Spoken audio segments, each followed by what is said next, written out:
Hello friend, देखिए पिछले class में 50 क्वेश्चन तक हम लोग किए थे और आज जो है 51 से क्वेश्चन करेंगे। ठीक है, पिछले क्लास में पता नहीं वीडियो ऑटोमेटिक बंद हो गया था। तो 51 नंबर क्वेश्चन देखिए, who is the known as a father of modern India. तो मॉडर्न इंडिया के जो हैं फादर किसको कहा जाता है? तो ऑप्शन ए राजा राम मोहन राय के द्वारा, ऑप्शन बी जवाहरलाल नेहरू के द्वारा, ऑप्शन सी महात्मा गांधी या option D W C Banerjee.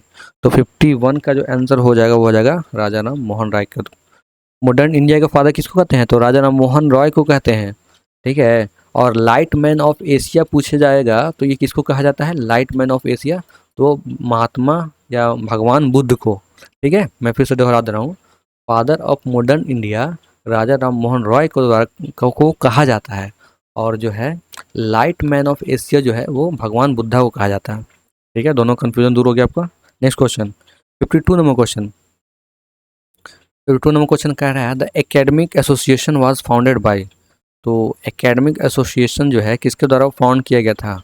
तो ऑप्शन ए राजा राम मोहन रॉय के द्वारा, ऑप्शन बी हेनरी विवियन के द्वारा, हेनरी विवियन डिरोजिया। ऊपर में क्वेश्चन हम पिछले क्लास में किए थे, ये यंग बंगाल मूवमेंट के ये फाउंडर हैं या उसके हम फाउंडर कह लीजिए। ठीक है, ऑप्शन सी ईश्वर चंद्र विद्यासागर या ऑप्शन डी ईश्वर चंद्र गुप्ता। तो 52 का जो आंसर हो जाएगा, बताइए, गेस कीजिए कुछ। ये हो जाएगा यही हेनरी विवियन डिरोजिया। ठीक है, और यंग बंगाल मूवमेंट का भी बता ही दिया कि ये वो भी इनके फाउंडर हैं, एसोसिएटेड हैं यंग बंगाल मूवमेंट से। तो academic association and young Bengal movement ये किनके द्वारा लीड किया गया था? तो ये हेनरी विवियन डिरोजिया के द्वारा। और 53 नंबर क्वेश्चन बढ़ते हैं, who initiated regeneration of India Muslim in 19th century.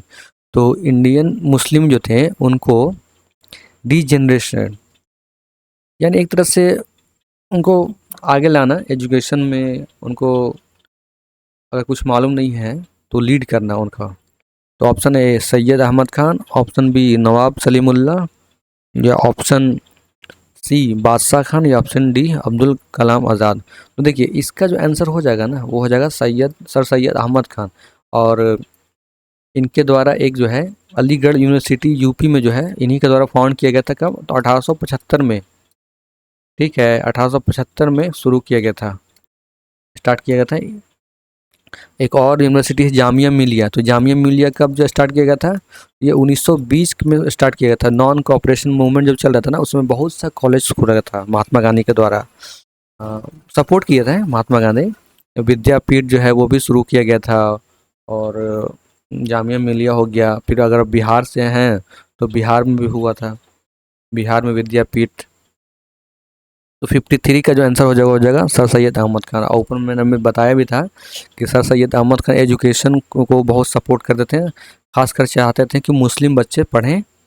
ठीक है, और ये जो है अलीगढ़ मूवमेंट का भी स्टार्ट किए थे और अलीगढ़ अलीगढ़ यूनिवर्सिटी का भी स्थापना किए थे। तो 54 नंबर क्वेश्चन बढ़ते हैं, करते हैं, who was the Titu Mir. Titu Mir जो हैं कौन थे? तो option A leader of Wahabi movement, option B leader of Faraizi movement या option C leader of sipahi mutiny या option D leader of indigo movement. Tittu Mir कौन थे? टिट्टू मीर, थोड़ा सा नाम का टेढ़ा लग रहा है ना? तो ये हो जाएगा फराजी मूवमेंट। और वहाबी मूवमेंट की बात करें तो वहाबी मूवमेंट कब स्टार्ट हुआ था? तो ये स्टार्ट हुआ था 1820 में। ठीक है, और इसी का ही पार्ट था कौन? फैराजी मूवमेंट। इन्हीं में एक फेमस लीडर थे दद्दू मियाँ। दद्दू मियाँ का स्पेक्ट्रम आप पढ़िएगा ना उसमें सब लिखा हुआ है। दद्दू मियाँ जो हैं फैराजी मूवमेंट के भी लीडर अच्छे हैं, मतलब लीड किए थे फैराजी मूवमेंट को दद्दू मियाँ। तो 54 का आंसर हो जाएगा फैराजी मूवमेंट बी। ठीक है, मैं टिक कर दे रहा हूँ। 55 नंबर क्वेश्चन देखिए, who among the following was a proponent of feminism as a movement. तो फेमिनिज्म जो है एक मूवमेंट है, वो किसके द्वारा शुरू किया गया था? तो option A Annie Besant, option B A O Hume, option C Michael Madhusudan Dutt या option D R Palme Dutt. तो 55 का जो आंसर हो जाएगा वो हो जाएगा, बताइए आप लोग। तो एनी बेसेंट। एनी बेसेंट जो है थी ना इंडिया की नहीं थी, लेकिन इन्होंने इंडिया में बहुत चढ़ कर के हिस्सा लिया था। जैसे कि होम रूल जो है इनके द्वारा स्टार्ट किया गया, तो एनी बेसेंट के ही द्वारा स्टार्ट किया गया था। और इनके कई बार जेल भी गई हैं, ठीक है।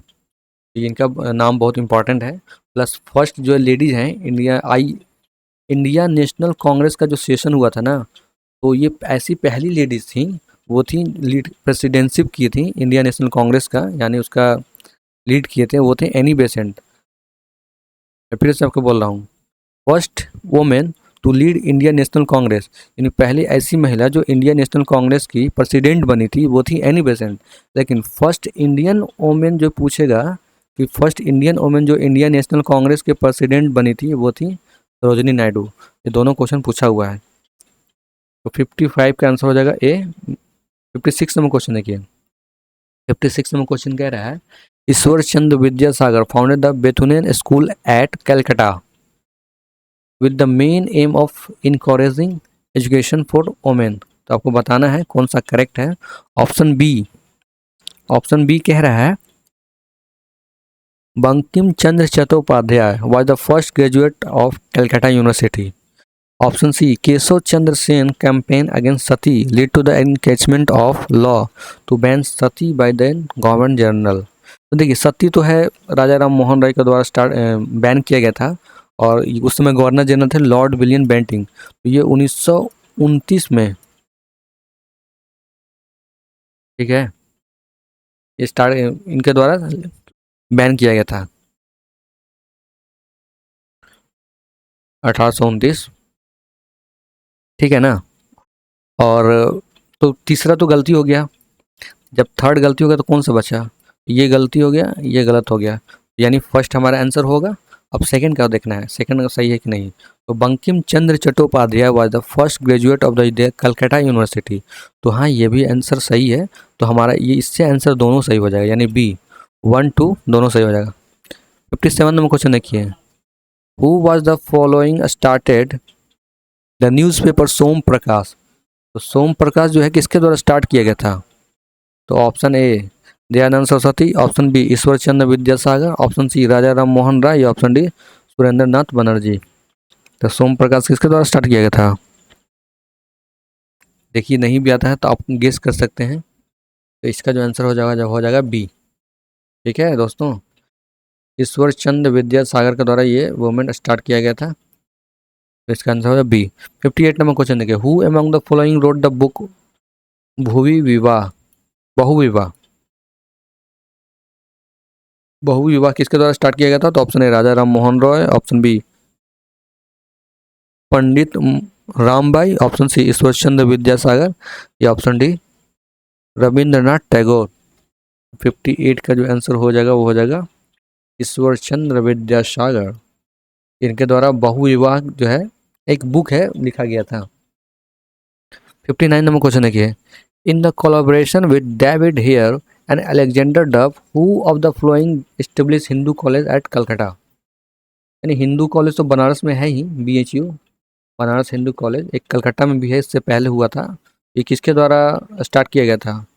जैसे कि ऊपर में तो नाम दिया है डेविड हेयर एंड अलेक्जेंडर डफ, ठीक है। तो option A Henry Louis Vivian Derozio, option B Ishwar Chandra Vidyasagar, option C Keshab Chandra Sen, या ऑप्शन डी राजा राम मोहन राय।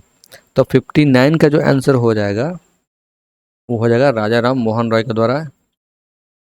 देखिए, ऊपर में एक मदरसा भी स्टार्ट किया गया था, ठीक है, वो कहाँ था, कलकत्ता में। और हिंदू कॉलेज भी कलकत्ता में स्टार्ट किया, तो किसके द्वारा, राजा राम मोहन राय के द्वारा। तो ये आप याद रखिएगा, UPSC में क्वेश्चन पूछा हुआ भाई साहब, मित्रों देख रहे हैं UPSC में क्वेश्चन पूछा है, तो डेफिनेटली है कि स्टेट PCS और दूसरे में रिपीट करेगा ही क्वेश्चन, क्या बोलते हैं। 59 का डी हो जाएगा। नेक्स्ट क्वेश्चन, ज़्यादा नहीं, 2 क्वेश्चन और बच रहा है, के बाद अपना क्लास ख़त्म करेंगे। During India freedom struggle the national school conference was form, what was the reason for it. देखिए, इंडिया इंडिया स्ट्रगल के दौरान ना, इंडिया फ्रीडम स्ट्रगल के दौरान नेशनल सोशल कॉन्फ्रेंस फॉर्म किया गया था, उसका रीजन क्या था, क्यों फॉर्म किया था। तो option A Different social reformer group or organization of Bengal region united to form the single body to discuss the issue of larger interest and to prepare appropriation petition representation to the government.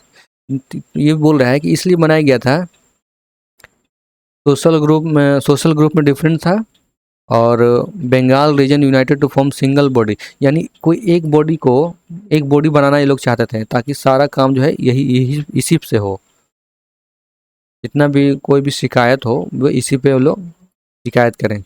तो आपको बताना है कौन सा सही है। Option B, India National Congress did not want to include the social reform in deliberation and decided to form the separate body through such a purpose. ये कह रहा है कि इंडिया नेशनल कांग्रेस जो है ना उस समय सोशल रिफॉर्म को इंक्लूड नहीं करना चाहता था, इसलिए ये स्टार्ट किया गया था कि अगर ये बोला गया कि इंडिया नेशनल कांग्रेस अगर नहीं करेगा ना तो हम लोग अलग अपना ग्रुप बनाएंगे। ठीक है, तो ये भी कारण हो सकता है। ऑप्शन सी देख लीजिए, Behramji Malabari and M G Ranade decided to bring together all the social reform group of the country under the one organisation.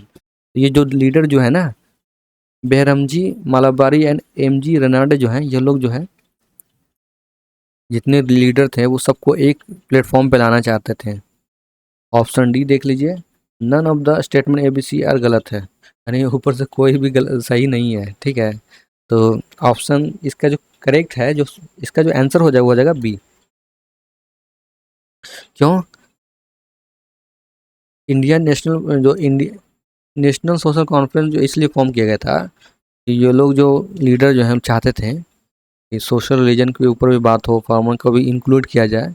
और बंगाल जब आपने हुआ ना सूरत स्प्लिट के बारे में सुना होगा, उस कांग्रेस में सूरत स्प्लिट हुआ था, क्यों हुआ था?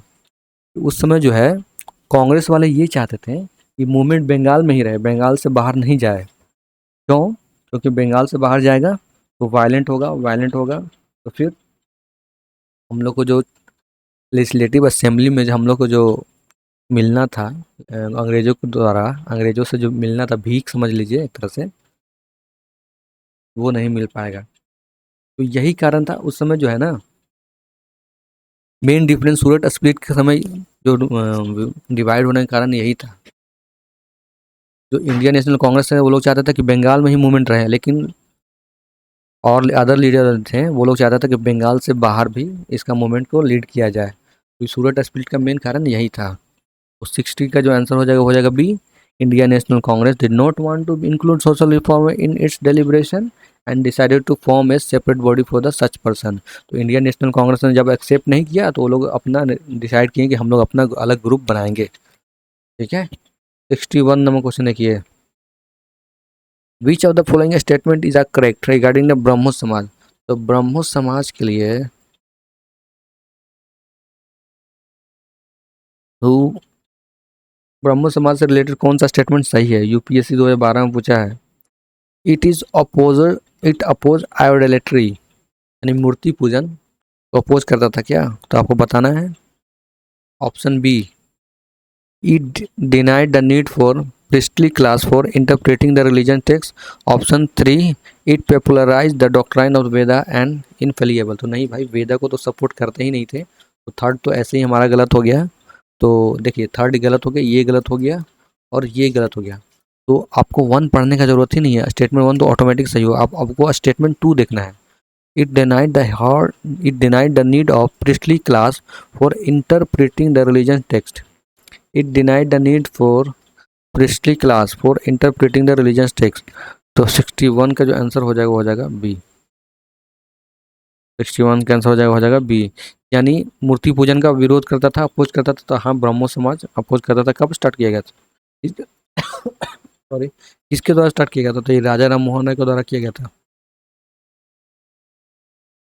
ठीक है, और आगे बढ़ते हैं हम,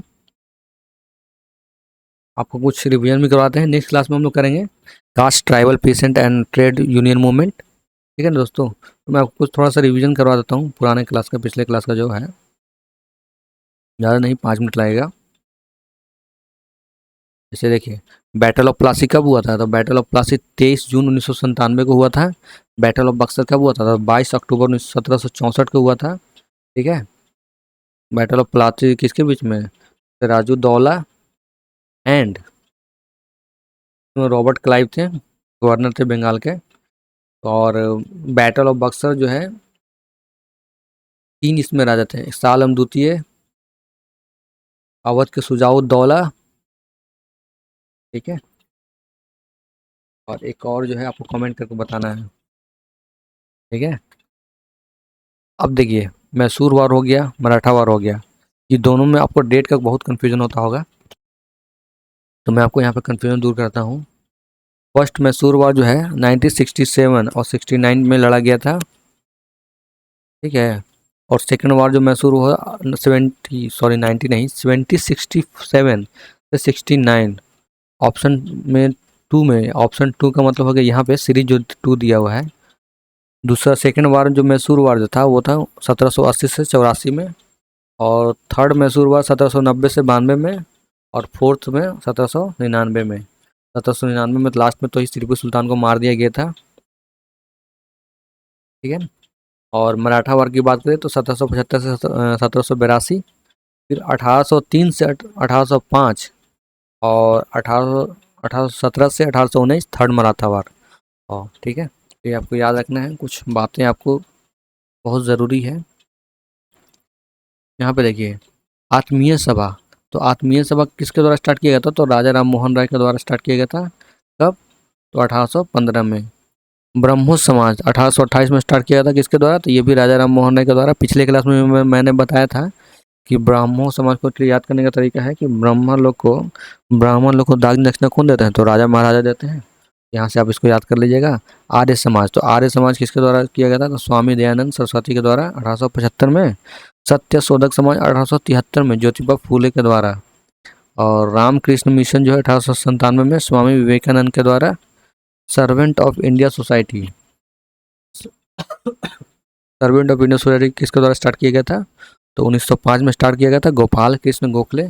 और गोपाल कृष्ण गोखले जो है महात्मा गांधी के गुरु थे, मेंटर थे, गार्जियन थे समझ लीजिए।